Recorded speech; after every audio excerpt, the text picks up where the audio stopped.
Grading every Premier League club's manager so far this season. We're starting off with Wolves. We're going to grade from U to A.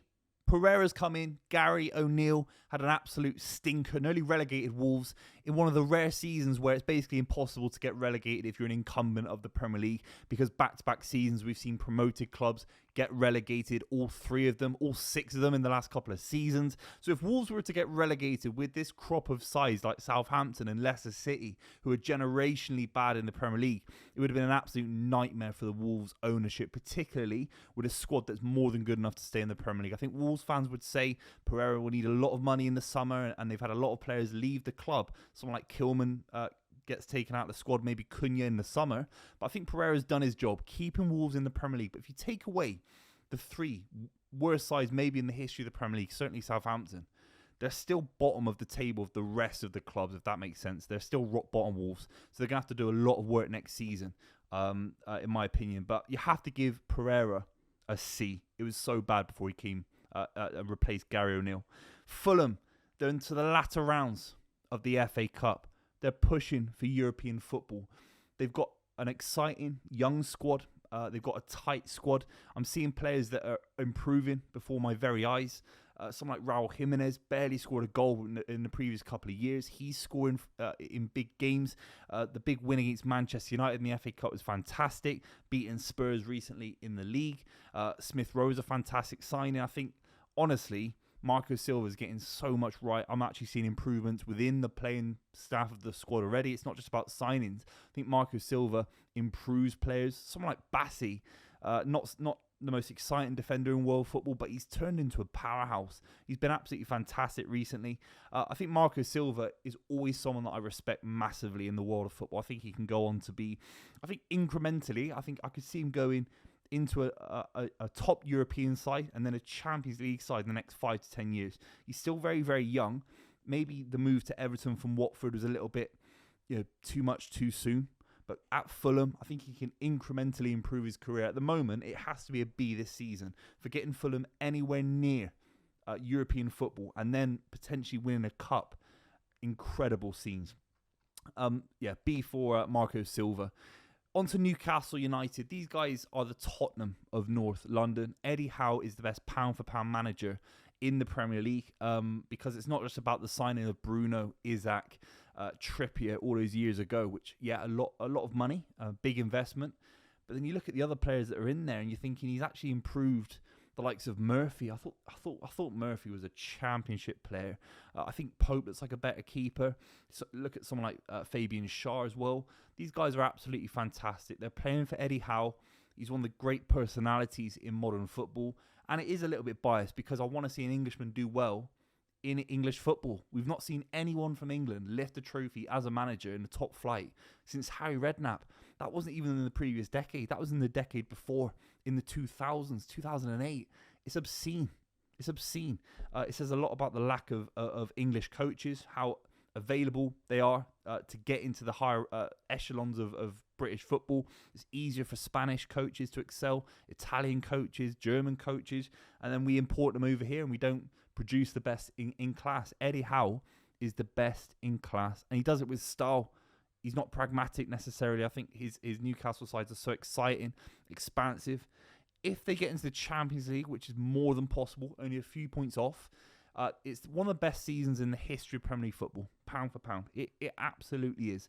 It's a big question mark. There's a lot of competition, but he's already achieved everything he needs to this season. No question. It's an A+++. Winning anything with Newcastle United, Sir Bobby Robson, Kevin Keegan can do it. Absolutely generationally good season for Eddie Howe. But let me know what you think in the comments down below. Southampton, not too much time on these guys. Juric has definitely shored things up. He's plugged some holes. But Southampton are one of the worst sides I've ever seen. Not his fault, Juric, but they're still losing badly. It is an improvement. It would have been a U if it was Russell Martin still in charge. It's a U+ for Juric. Leicester City haven't scored since the start of February. It's nearly April. They haven't even scored. And they're losing game after game after game. Absolutely shocking. Even Højlund's scoring against them. It's an absolute embarrassment. The appointment of Ruud van Nistelrooy, no question, one of the worst appointments in the history of Premier League football. Steve Cooper has the experience, the guile, the pragmatism to have at least given these guys at least 5 to 10 more points. But Ruud van Nistelrooy's come in. He has no idea what he's doing at this level. I'm sorry. I know it's a bit of an issue with the ownership and maybe the transfer strategy, but it has to be a U, the lowest grade in the history of grades for Ruud van Nistelrooy. Mikel Arteta grinding out results in the Premier League to come second. No FA Cup, no League Cup, getting battered by Newcastle on the way. If they do anything against Real Madrid, then I have to improve my grade. But it is a B for Mikel Arteta. It's a platform for next season. They have to go again next season. They have to be ambitious in the transfer market. And these guys can definitely have a go. Saka comes back. Another season with Declan Rice, Saliba. If they can stop being so petulant and getting red cards, which I think derailed their season, they'll be a force next season. I'm not going to be too harsh because they're back in the Champions League and they've still got a tie against Real Madrid. And what can I say? They are still in the Champions League. And the favourites from England, if anyone from England wins it, it's going to be Arsenal, isn't it, really? Maybe not. Aston Villa, who knows? I'm going to have to give them a B. I think it's harsh to give them anything lower than that. Brighton and Hove Albion. I mean, these guys are pushing for the Champions League. Brighton.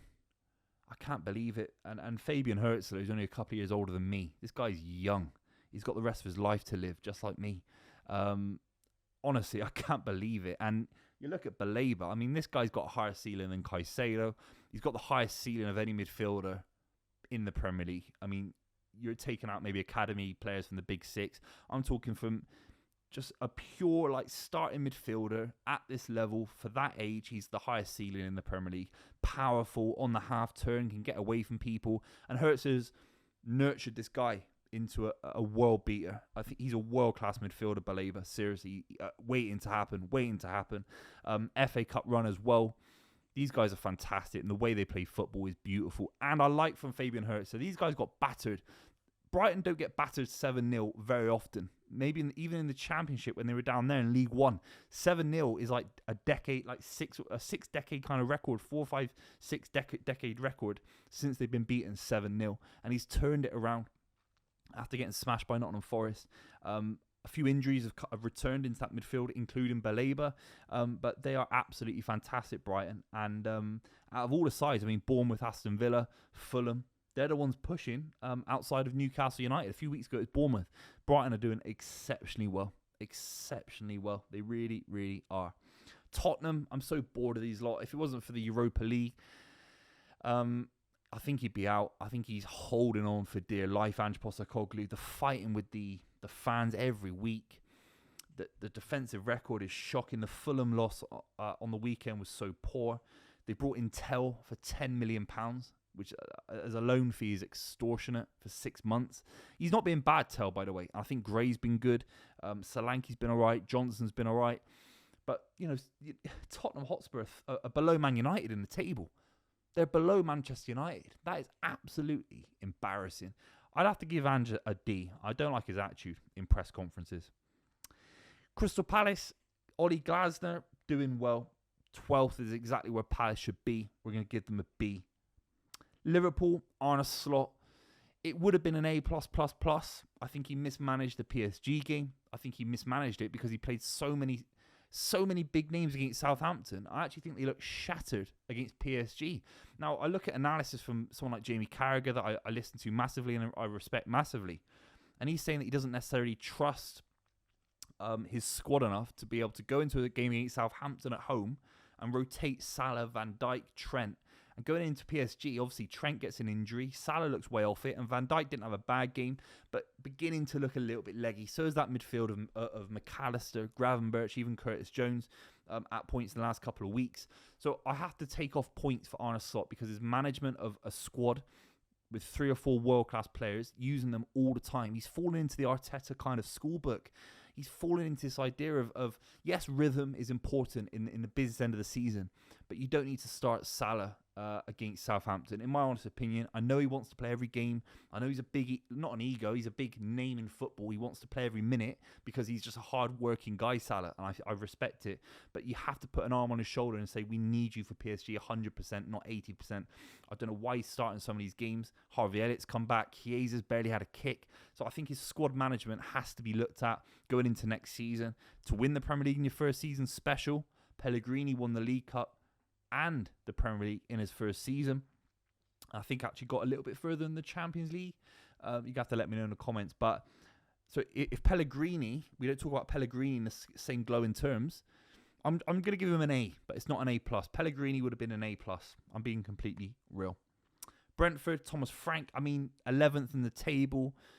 They manage their squad so well. They get good money in for Ivan Toney and Buemo, Wissa. Absolutely fantastic. Saying it every season. But Thomas Frank, he is on the next on the conveyor belt of the managers going to a Big Six club, with all due respect to Brentford fans.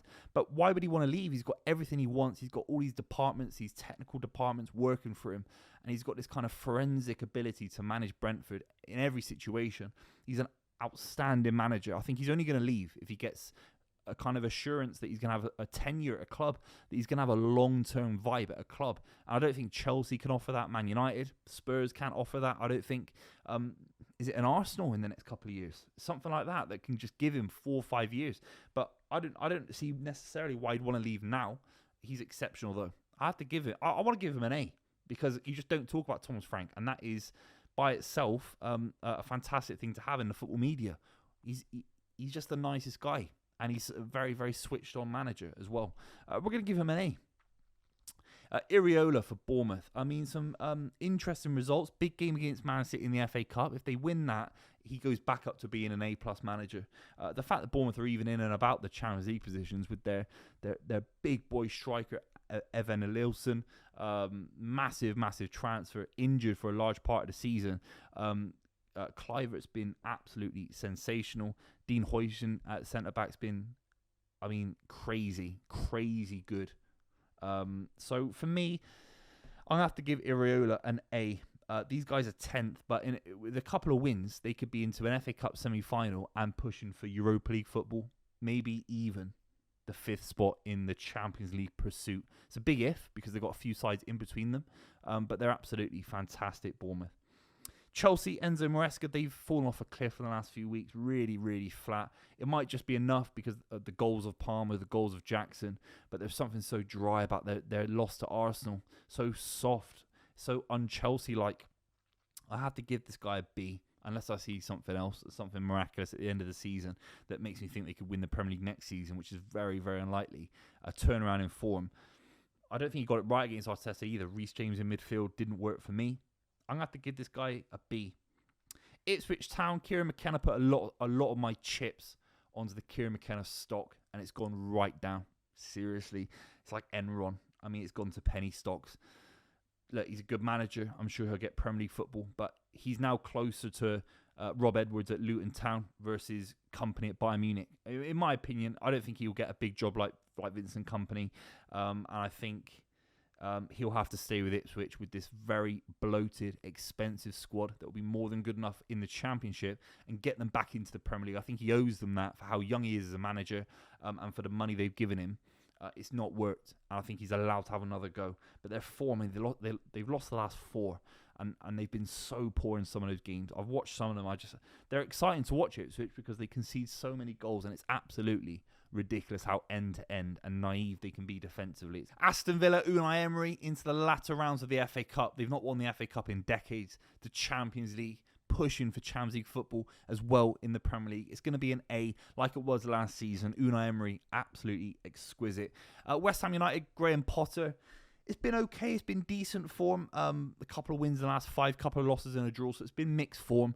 It's just about getting to the end of the season, going to have a Butlins holiday, getting your feet rested, and coming back next season for West Ham. They'll be pushing for European positions next season. In my honest opinion, I think Potter's fantastic. But this season is just about getting over Lopetegui, getting over the dark cloud that is Lopetegui. It was really bad. So I'm going to have to give Graham Potter, I'll give him a B. I like what they've been doing. I like the way they play football. Everton, David Moyes, what a beautiful appointment. They're now above West Ham. Obviously, West Ham let David Moyes go in the summer. There's an irony there because Everton were absolutely shocking under Sean Dyche. They've improved. They look solid. I have to give Everton a B. Manchester United, Ruben Amorim. Oh, geez. It's embarrassing. They go from... if it wasn't for Leicester, seriously, it's like the form in the last 5 has been absolutely shocking.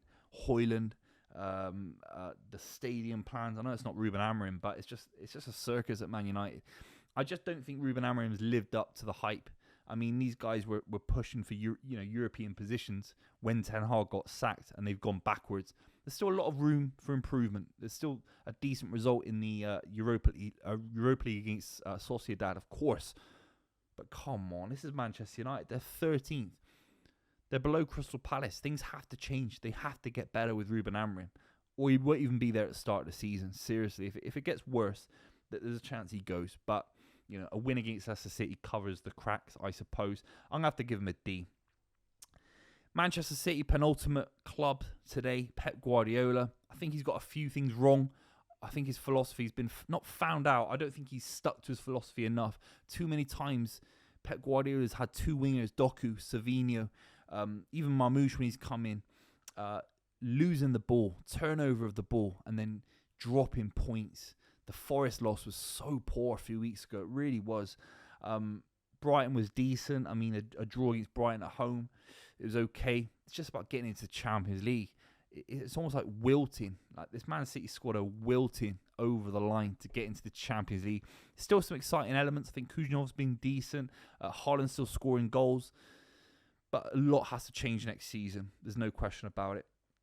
I'm going on to Nottingham Forest. Sorry, Pep Guardiola. I have to give him a C. I mean, it has to be better than some of the form in the last 5 or 6 for Guardiola. It's been absolutely shocking. City should not be scraping into the Champions League positions. Maybe 3rd, fine, 4th. There's no disrespect to anyone in the top 5. It's not easy.